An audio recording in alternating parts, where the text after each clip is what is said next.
पंच ज्ञानेंद्रियांपैकी डोळे, कान व जीभ अकार्यक्षम असून देखील सर्व मानवजातीसाठी संपूर्ण आयुष्य वेचलेल्या व मानवी इतिहासातील एक आठवे आश्चर्य म्हणून ज्यांच्याकडे पाहिलं जातं अशा हेलन केलर यांच्या व्यक्तिमत्वाची व कार्याची ओळख विद्यार्थ्यांना होण्यासाठी आज गवठेकर प्रशालेत शहीद मेजर कुणाल गोसावी निवासी अंधशाळेचे मुख्याध्यापक श्री संतोष बारहत्ते सर व त्यांचे विद्यार्थी चिरंजीव पवन, अजय व सोहम यांची कार्यशाळा संपन्न झाली. यावेळी अंध व्यक्तींचे शिक्षण, त्यांचे दैनंदिन व्यवहार, ब्रेल लिपीची माहिती तसेच हेलन केलर व त्यांच्या शिक्षिका ॲनी सुलेवान यांच्या कार्याची ओळख विद्यार्थ्यांना करून दिली. प्रारंभी प्रशालेचे मुख्याध्यापक श्री व्ही.एम. कुलकर्णी सर यांनी कार्यक्रमाचे प्रास्ताविक व मान्यवरांचे सत्कार केले. या प्रसंगी श्री एस.एम. कुलकर्णी, सौ भक्ती रत्नपारखी, कुमारी स्वाती शिंदे व इयत्ता 9वी मधील सर्व विद्यार्थी उपस्थित होते. लक्ष नसतं, काही नसतं, अशा वेळेला इतर मुलांवर त्याचा परिणाम होतो.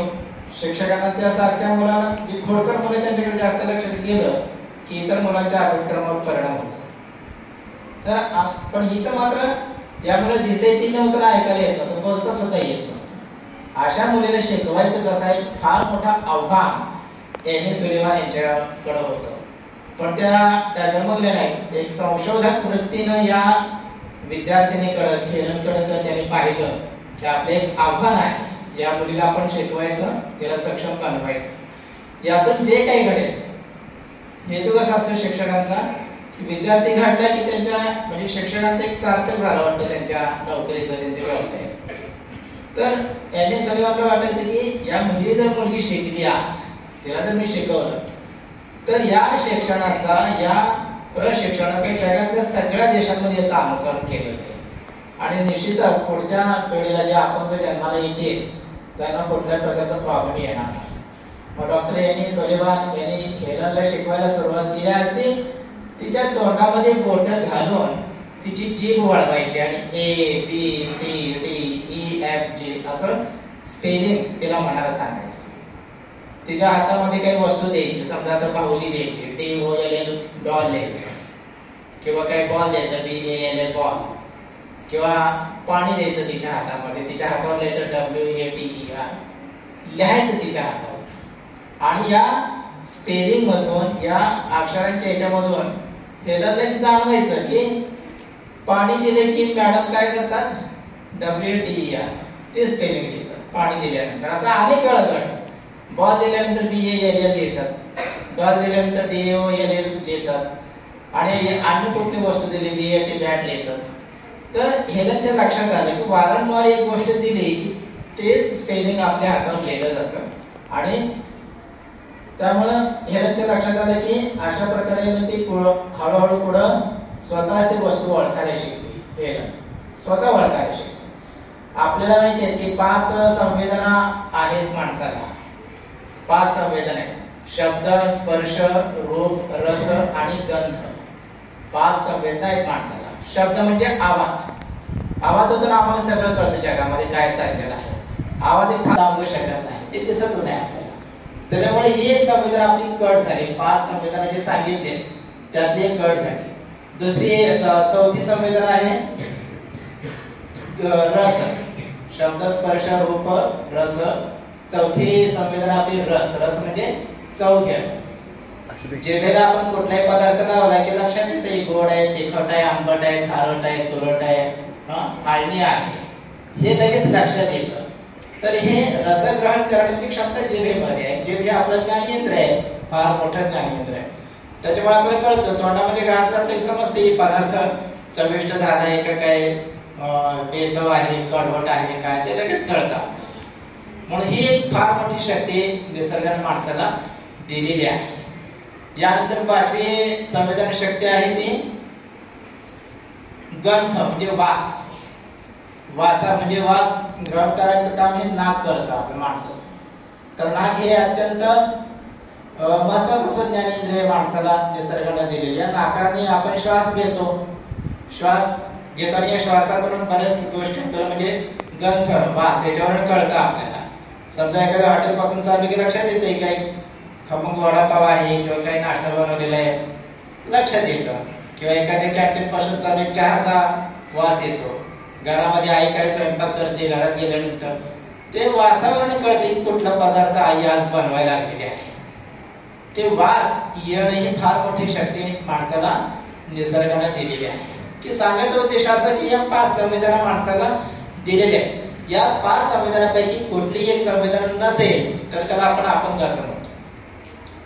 आता इथे हेलनला ऐकायला येत नव्हतं, बोलता येत नव्हतं आणि दिसत पण नव्हतं, म्हणजे तिला श्रवण शक्ती नव्हती तिच्याकडं, दृष्टी नव्हती आणि कोणता वाचा पण नव्हती तिला. फार मोठं आव्हान येणे सुलेमानकडे होतं. पण त्याच्यामध्ये काय जागरूक आहे तर स्पर्श शक्ती जागरूक आहे. स्पर्श शक्ती जागरूक आहे, वासाने ती वस्तू ओळखू शकते हे तिला कळालं आणि त्यामधून वेगवेगळ्या वस्तू तिच्या हातामध्ये देऊन तिच्या हातावरती स्पेलिंग लिहून की अमुक अमुक वस्तू ही अमुक अमुक आहे आणि त्या वस्तूला काय म्हणायचं ते तिच्या तोंडात बोटं घालून ती जे वळवून ती तिला म्हणायला सांगायची ते घेऊन. आणि अशा प्रकारचं फार मोठं आव्हान स्वीकारून याने सुलेमान यांनी हेलनला शिकवलं आणि ती BA झाली. विविध विषयांमध्ये अभ्यास करून BA अमेरिकेतल्या एक नामांकित विद्यापीठातून म्हणजे पर्किन्स विद्यापीठातून तिनं डिग्री संपादन केली हेलन. आणि मग तिच्या लक्षात आलं की नाही आता आपण हा अनुभव इतर लोकांना मी सांगितलं पाहिजे, जगातल्या बाकीच्या देशांमध्ये मी गेलं पाहिजे, तिथल्या लोकांना सांगितलं पाहिजे की अपंगत्व ही काय फार मोठी गंभीर अडचण नाही, ती समस्या आहे, अडचण नाही. अपंगत्व ही समस्या आहे आणि या समस्येकडे आपण थोडंसं लक्ष दिलं की निश्चित त्याच्यामध्ये फरक पडू शकतो आणि सुधारणा होऊ शकते. आता मी सांगताना सांगितले 5 संवेदना माणसाकडे आहेत, पण एक 6वी एक संवेदना आहे माणसाकडं, तिला दूरसंवेदी संवेदना असं म्हणतात. ही अपंगांकडे जास्त असते. ही फारशी या संवेदनाबद्दल कोणीही फारशी चर्चा करत नाही, कोणी करत नाही. एखादी गोष्ट अंतरावर आहे पण ती किती अंतरावर आहे हे आम्हाला अंदाज येतो. त्यासाठी आवाजातून कळतं आपण एखादी गोष्ट किती अंतरावर आहे. किंवा आपण हॉलमध्ये आहोत, रेल्वे स्टेशनवर आहोत किंवा स्टँडवर आहोत किंवा रोडवर चालतोय किंवा वर्गात आहे, हे ऑटोमॅटिक समजतं आणि ते हॉलचा आकार केवढा असेल, किती असेल, तो परिचय केवढा असेल, हे सगळ्या गोष्टी कळतात. त्याला दूरसंवेदी संवेदना म्हणतात. ही 6वी क्षमता माणसाकडे असते, तिला आपण साध्या सोप्या भाषेमध्ये अंतर्ज्ञान म्हणतो. पण ही फार मोठी शक्ती प्रत्येक माणसाकडे असते. तिचा फक्त प्रत्येक जण आता कमी जास्त प्रमाणात वापर करतात. असो तर हेलन केलरने ठरवलं की आपण जगभर प्रवास करायचा. तिचा जन्म आहे 27 जून 1880 आणि मृत्यू दिवस आहे 1 जून 1968. जवळपास 88 वर्षाचं आयुष्य हेलनला लाभलेलं होतं. तर त्याने ठरवलं आपलं हे अनुभव, आपले हे शिक्षण जगाला सांगायला पाहिजे आणि इतर देशांमध्ये अशा प्रकारच्या संस्था उघडल्या गेल्या पाहिजे. आणि मग हेलननं जगभर प्रवास केला, जवळपास 75,000 किलोमीटरचा प्रवास केला हेलनने. त्यामध्ये सगळं अमेरिका, फ्रान्स, चीन, जपान पासून संपूर्ण देश, संपूर्ण जग त्या फिरल्या. शेवटी भारतात सुद्धा ते आले 1955 साली. आणि आपल्या भारताचे पंतप्रधान होते पंडित नेहरू. पंडित नेहरूंच्या हस्ते तिचा सत्कार करण्यात आला हेलनचा आपल्या देशात आल्यानंतर 1955 साली. तर पंडित नेहरूंनी त्यांचा कल्याणी नेत्री म्हणून सन्मान, बहुमान देऊन सन्मान केला. कल्याणी नेत्री आपल्या भारतातर्फे तिला मिळालेला फार मोठा सन्मान नेहरूंनी त्यांना अर्पण केला होता. तर अशा या हेलन केलर त्यांना शिकवण्यामध्ये डॉक्टर एनी सुलेवान यांचा फार मोठा सहभाग आहे. आणि आपल्या गुरुला हेलन कधी विसरले नाही, म्हणून द टीचर नावाचं त्यांनी आत्मचरित्र लिहिलं. तसंच स्टोरी ऑफ माय लाईफ आता सरांनी सांगितलं की माझ्या जीवनाची कहाणी स्वतः हेलन केलरने लिहिली. 2 फार मोठी पुस्तकं आहेत आणि जगातल्या बऱ्याच विद्यापीठामध्ये त्या अभ्यासाला ठेवलेले. तुम्हाला सुद्धा आता 9वीला पाठ्यपुस्तकात आलेलं आहे, पण पुढं विद्यापीठामध्ये सुद्धा काय आवश्यकता भासली तर या हेलनचा अभ्यास हा येणार आहे. त्याने जगभर प्रवास केला हेलननी आणि सगळ्यांना सांगितलं की अपंगत्व समस्या अडचण नाही, थोडस त्याला जर शिक्षण दिलं, प्रशिक्षण दिलं तर निश्चित त्याच्यामध्ये सुधारणा होऊ शकते. एन सुलिवान 1936 ला वारले जवळपास, त्या वेळेला हेलन 56 वर्षाच्या होत्या. पण पुढचं डॉक्टर फुलर म्हणून मॅडम होत्या, त्या मॅडमनी पण हेलनची पुढची सगळी जबाबदारी ही घेतली होती. तर अशा या हेलनचा तुम्हाला सगळं पाठ आहे, त्याचा निश्चित अभ्यास करा. आणि फ्रान्स देशामध्ये पॅरिस या ठिकाणी त्यांचं शिक्षण झालेलं होतं. तर 4 जानेवारी 1809 साली लुईचा जन्म झाला आणि 6 जानेवारी 1852 साली ते वारले. पण आपल्या 25-30 वर्षाच्या आयुष्यामध्ये 40-42 वर्षाच्या आयुष्यामध्ये त्यांनी ब्रेल लिपीचा शोध लावला. ही ब्रेल लिपी काय आहे की 6 टिंबांची लिपी आहे. 6 टिंब, एका साच्यामध्ये 6 टिंब, म्हणजे आपलं बोट असं ठेवलं आपण, या बोटाच्या आग्राखाली हे 6 टिंब मावतात. एक साचा असतो, एका साईडला उजव्या साईडला 3, वरून खाली 1 2 3 आणि डाव्या साईडला 4 5 6 असे 6 टिंब असतात. किंवा आडवं जर धरलं आपण तर वरती 2, मध्ये 2 आणि खाली 2 अशा प्रकारे 6 टिंब असतात. हे पूर्ण 6 टिंब असले की त्याला ढ असं म्हटलं जातं. ढ, ज्याला काही येत नाही त्याला आपण ढ म्हणतो. पण आमच्या ब्रेल मध्ये कसं आहे, हे 6 टिंब असले की ढ म्हणजे पूर्ण ज्ञानी झाला असा त्याचा अर्थ आहे. पूर्ण टोटली विरोधी अर्थ आहे. तर लुईने याच्या बाबतीत संशोधन केलं होतं आणि लुई ब्रेलचा जन्म झाला आणि या ब्रेल लिपीचा सुद्धा फार मोठा हातभार हेलनच्या शिक्षणासाठी हा झालेला आहे. आता हेलनचा पाठ आहे तुम्हाला बरोबर आहे, पण आता हेलन काय त्या काळात हेलन झाली, तिला शिकवलं एन सुलिवान, त्यामुळं पुढचं जग सगळं शहाणं झालं आणि प्रत्येक देशाने त्यांच्या विद्यापीठामध्ये स्वतंत्र शाळा सुरू केल्या हेलनच्या संदर्भात. तसं आपल्या भारतामध्ये सुद्धा अशा संस्था आहेत. मुंबईला वडाळा या ठिकाणी हेलन केलर इन्स्टिट्यूट म्हणून आहे. तिथं आपल्या अंतर्मुख बधिर अशी जी मुलं मुली आहेत ते शिक्षण घेतात. पूर्ण सगळ्या स्पर्शातून हे सगळं शिक्षण घेतलं जातं. आणि गुजरातमध्ये सुद्धा अहमदाबाद या ठिकाणी ब्लाइंड पर्सन्स असोसिएशन या संस्थेतर्फे हे हेलन सारखे जे विद्यार्थी आहेत त्यांना शिक्षण दिलं जातं. आणि सांगायचं आश्चर्य म्हणजे असे जे मुकबधिर आहेत आणि अंध आहेत असे कितीतरी मुलं मुली PhD पर्यंत शिक्षण घेऊन स्पर्धा परीक्षा सुद्धा दिलेले आहेत आणि शासन खात्यामध्ये अनेक ठिकाणी ते मोठ्या पदावर काम करत आहेत. तर हे सगळी जी देणगी आहे ते ब्रेल लिपीची देणगी आहे. आणि लुई ब्रेल यांनी त्या ब्रेल लिपीचा शोध लावला आणि हेलन केलरच्या जीवनामध्ये सुद्धा त्याचा अत्यंत उपयुक्त झालेला आहे. तर अशा प्रकारचं हे ब्रेलचं वरदान आणि हेलन केलरचं शिक्षण या दोन्ही आमच्या शाळेमधून आता 300 वर अधिक विद्यार्थी शिक्षण घेऊन गेले. त्यातले बरेच विद्यार्थी नोकरीला लागले आहेत. मुंबई महानगरपालिकेमध्ये आमच्या शाळेचे 5 विद्यार्थी क्लर्क या पदावर काम करतात. मुंबई पोलीस खात्यामध्ये सुद्धा 2 विद्यार्थी आपले काम करत आहेत क्लर्क या पदावर. आणि बँकिंग क्षेत्रात तर बरीच मुलं आपल्या जवळ 25 हे असं आम्ही बघतो. खरे हे बघ असं बघतो ही तर्जनी आणि हे मध्य याच्यामध्ये अशा नोटा धरतो. ती लांबी किती आहे त्याच्यावर असते. 1 2 3 4 आणि 5 नोटा आहे. प्रत्येक नोट वेगवेगळे आहे, त्यामुळे मी वेगवेगळ्या नोटा सांगतो. 1 2 3 4 5. आता ही नोट आहे 100 रुपये आहे.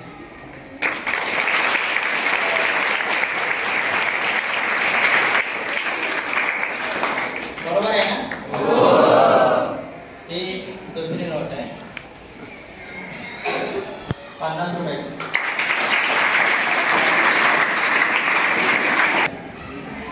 आता ही तिसरी नोट आहे 200 रुपये.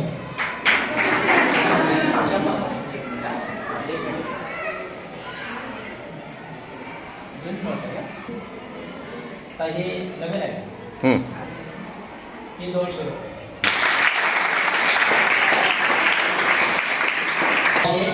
500 रुपये.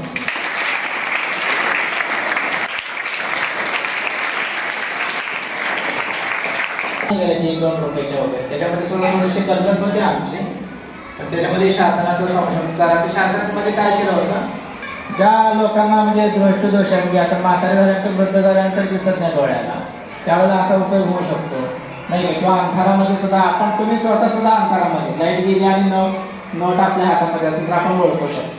तर अशा बोटाला दादाच्या हातामध्ये घड्याळ आहे, तर मग ते आम्ही सामान्य माणसं घड्याळ फक्त टाइम बघून घड्याळकडे बघून टाइम ओळखतो. मग आता दृष्टीहीन माणसाने ते टाइम कसं ओळखणार? बरोबर. अगदी घड्याळ असतं, घड्याळ बघितलं की तुम्ही टाइम वगैरे सांगता.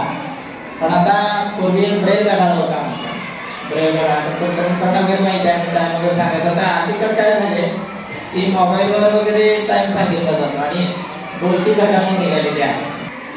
हॅलो, इकडं एखादा बोलतं आणि टाइम सांगतं, आवाज दाखवतो मी.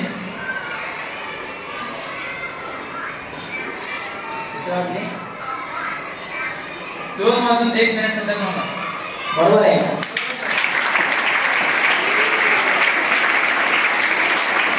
तुम्हाला ब्रेल लिपीविषयी सांगितलं तर पूर्वी ब्रेल लिपीचा शोध आल्यानंतर व्यक्तीला सुद्धा स्वप्न पडतात, बिलकुल पडतात.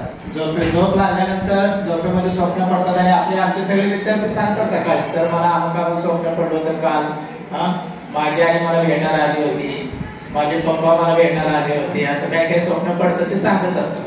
तर हे स्वप्न वगैरे पडतात, यात कुठल्याही प्रकारचा बदल नाही, फक्त दिसत नाही एवढाच प्रॉब्लेम आहे. मग त्यांनी स्वतःचा फोटो पण किंवा आरशातली प्रतिमा पण पाहिलेली नसते, मग ते असं स्वतःला पाहू शकतील का? अगदी बरोबर आहे प्रश्न. की अनेक मुलं ते अंदाज होईल का आपण कसं आहे की अपघातानं आणि अनुवंशिकतेनं किंवा आजाराने हे अपघात व्हायचे असते. त्यातला आजार आणि अपघात अनुवंशिकतेनं लांबी मोजून ते किती रुपयाचे वगैरे आहेत पैसे असं सांगितलं, त्याचप्रमाणे 1 रुपयाची नाणी, 2 रुपयाची नाणी असं पण सांगू शकता.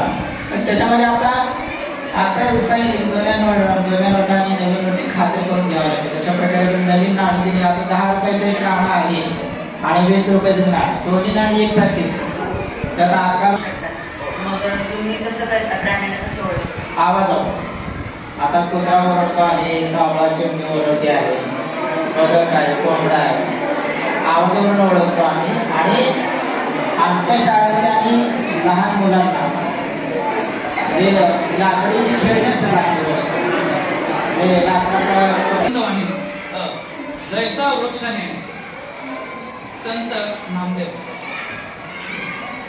1270 ते 1350 वारकरी संप्रदायातील संत कवी संत नामदेवांची अभंग गाथा अतिशय उत्कट असून त्यांच्या अभंगाची भाषा सुबोध, सरळ, साधी आहे.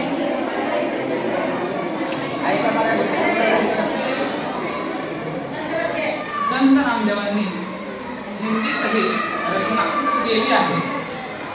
पंजाबात जाऊन त्यांनी भागवत धर्माची पताका फडकवली.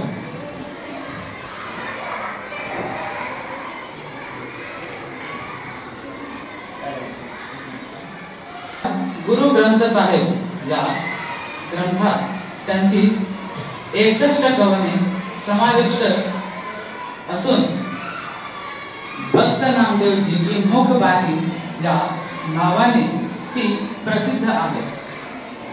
संत नामदेवांची अभंग गाथा पुस्तक रूपाने 1892 मध्ये प्रथम लोकांसमोर आली. प्रस्तुत अभंगामध्ये संतांना वृक्षाची उपमा देऊन त्यांची महती सांगितली आहे. जैसा वृक्ष नेणे मान अपमान, तैसे ते सज्जन वर्ततात. येऊन या पूजा प्राणी जे करीती, त्याचे सुखचित्ती दया नाही. अथवा कोणी प्राणी येऊन तोडीती, तया न म्हणती छेदू नका. निंदा स्तुती सम मानिती जे संत, पूर्ण धैर्यवंत साधू ऐसे नामा म्हणे त्यांची जरी होय भेटी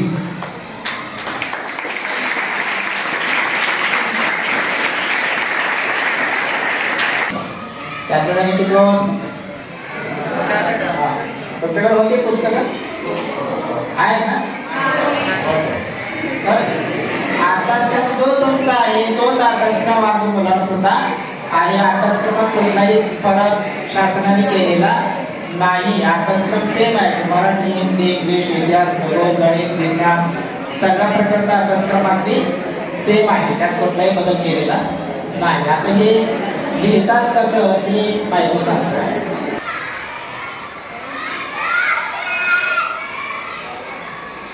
माझे नाव आहे.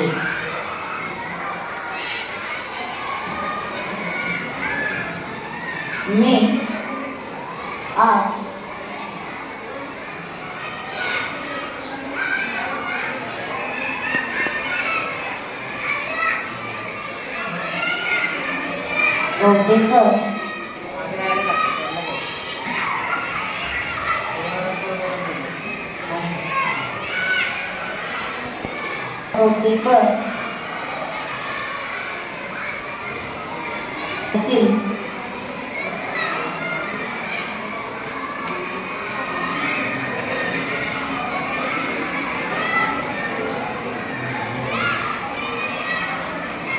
विद्यार्थ्यांना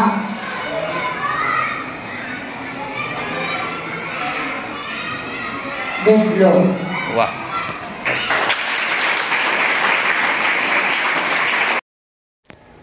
हे असं आम्ही बघतो खरे हे बघ असं बघतो ही तर्जनी आणि हे मध्य याच्यामध्ये अशा नोटा धरतो.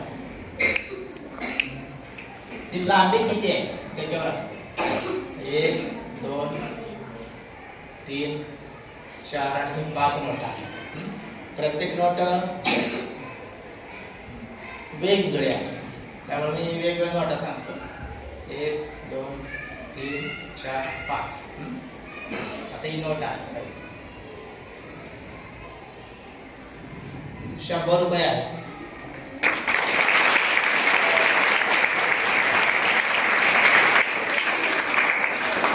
बरोबर आहे ना? ही दुसरी नोट आहे 50 रुपये.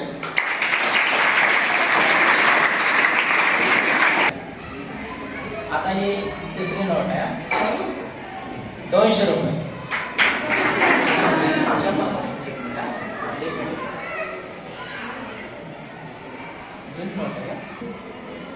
आता ही नवीन आहे ही 200 रुपये.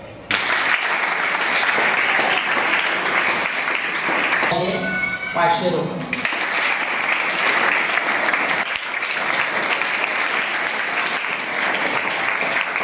एक 2 रुपयाच्या वगैरे त्याच्यामध्ये थोडेसे कल्पना होते आमचे. पण त्याच्यामध्ये शासनाचा संशय शासनामध्ये काय केलं होतं ज्या लोकांना म्हणजे दृष्टिदोष आहे आता म्हातारे झाल्यानंतर वृद्ध झाल्यानंतर दिसत नाही डोळ्याला त्यावेळेला असा उपयोग होऊ शकतो नाही किंवा अंधारामध्ये सुद्धा आपण तुम्ही स्वतः सुद्धा अंधारामध्ये लाईट गेली आणि नोट आपल्या हातामध्ये असेल तर आपण ओळखू शकतो. तर अशा बोटाला दादाच्या हातामध्ये घड्याळ आहे. तर मग ते आम्ही सामान्य माणसं घड्याळ फक्त टाइम बघून घड्याळकडे बघून टाइम ओळखतो. मग आता दृष्टीहीन माणसाने ते टाइम कसं ओळखतो. बरोबर अगदी घड्याळ असतं. घड्याळ बघितलं की तुम्ही टाइम वगैरे सांगता. पण आता पूर्वी ब्रेल घड्याळ होता आमचा. ब्रेल घड्याळ वगैरे माहिती आहे टाइम वगैरे सांगायचं. तर अलीकडे काय झाले की मोबाईलवर वगैरे टाइम सांगितला जातो आणि बोलती घड्याळ निघालेली आहे. हॅलो इथं एखादा बोलतं आणि टाइम सांगतं आवाज दाखवतो मी.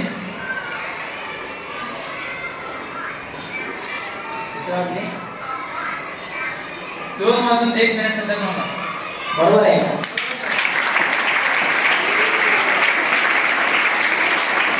आता तुम्हाला ब्रेल लिपीविषयी सांगितलं तर तुम्ही ब्रेल लिपीचा शोध लागल्यानंतर व्यक्तीला सुद्धा स्वप्न पडतात.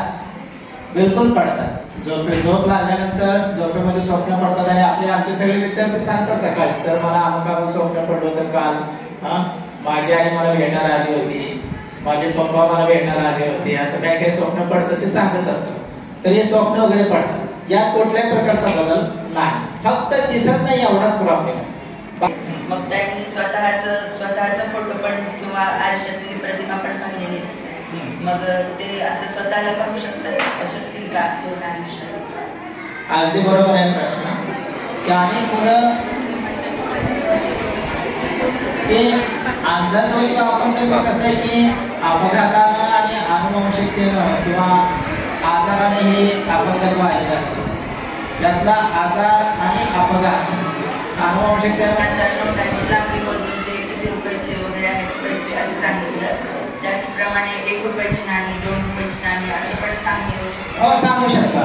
पण त्याच्यामध्ये आता जसं आहे जुन्या नोटांनी नवीन नोटी खात्री करून घ्यावं लागेल. तशा प्रकारे नवीन नाणी दिली, आता 10 रुपयाचं एक नाणं आहे आणि 20 रुपयाचं नाणं, दोन्ही नाणी एकसारखी, त्यात आकार. मग तुम्ही कसं करता, प्राण्याला कसं ओळखता? आवाज. आता कुत्रा ओरडतो आहे, कावळा चिमणी ओरडते आहे, बदक आहे, कोंबडा आहे, आवाजावरून ओळखतो आम्ही. आणि आमच्या शाळेमध्ये आम्ही लहान मुलांना जे लाकडी खेळण्यास लागले असतो, लाकडाचा जैसा वृक्षाने संत नामदेव 1270 ते 1350 वारकरी संप्रदायातील संत कवी संत नामदेवांची अभंग गाथा अतिशय उत्कट असून त्यांच्या अभंगाची भाषा सुबोध, सरळ, साधी आहे.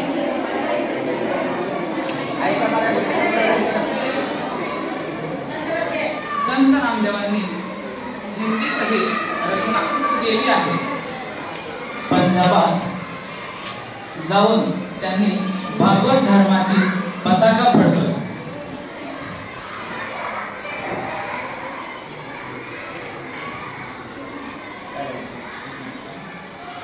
गुरु ग्रंथ साहेब या ग्रंथात त्यांची 61 कवने समाविष्ट असून भक्त नामदेवजी की मुखबाणी या नावाने ती प्रसिद्ध आहे. संत नामदेवांची अभंग गाथा पुस्तक रूपाने 1892 मध्ये प्रथम लोकांसमोर आली. प्रस्तुत अभंगामध्ये संतांना वृक्षाची उपमा देऊन त्यांची महती सांगितली आहे. जैसा वृक्ष नेणे मान अपमान, तैसे ते सज्जन वर्ततात. येऊन या पूजा प्राणी जे करीती, त्याचे दुःख चित्ती दया नाही. अथवा कोणी प्राणी येऊन तोडीती, तया न म्हणती छेदू नका. निंदा स्तुती सम मानिती जे संत, पूर्ण धैर्यवंत साधू ऐसे. नामा म्हणे त्यांची जरी होय भेटी.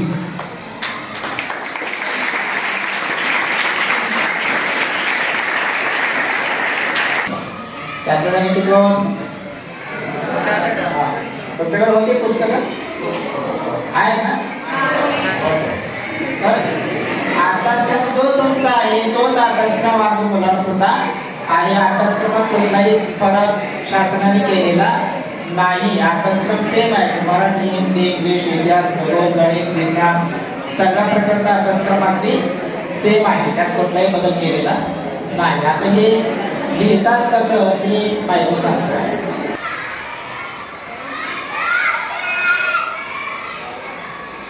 माझे नाव आहे.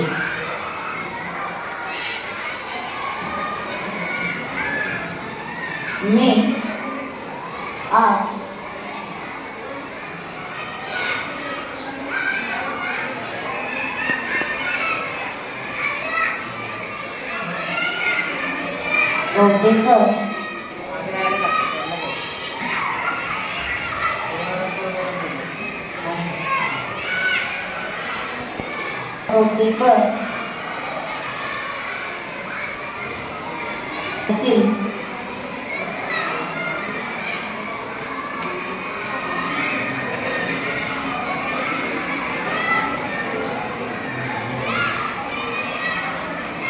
विद्यार्थ्यांना